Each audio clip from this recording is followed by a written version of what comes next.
Today we want to look at the proper operation of the 3D Rover camera and camera mount. We'll notice that when it operates correctly, we can home the machine and we will see that it turns right, turns left, and the camera plate will move up and down.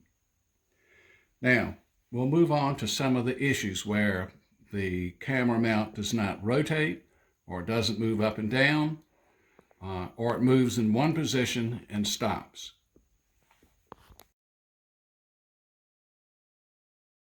For the first problem, what we're going to do is home the machine and we'll watch and see what happens.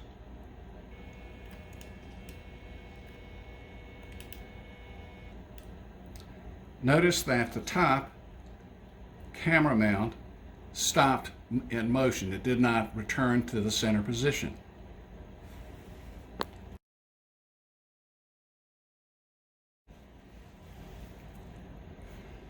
What should take place here is the camera mount should rotate back and forth like so and then center itself.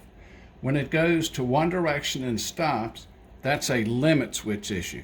Generally speaking, what we can do is reverse the limit switch leads. That would be the yellow and green markers on the connector.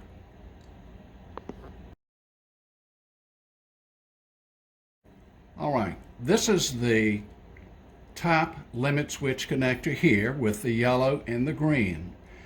Remember now that what is happening is to position and stops does not move.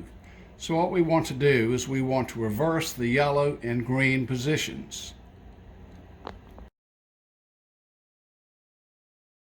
Okay, we've reversed the leads from green to yellow to where it is now yellow and green. We'll home the machine.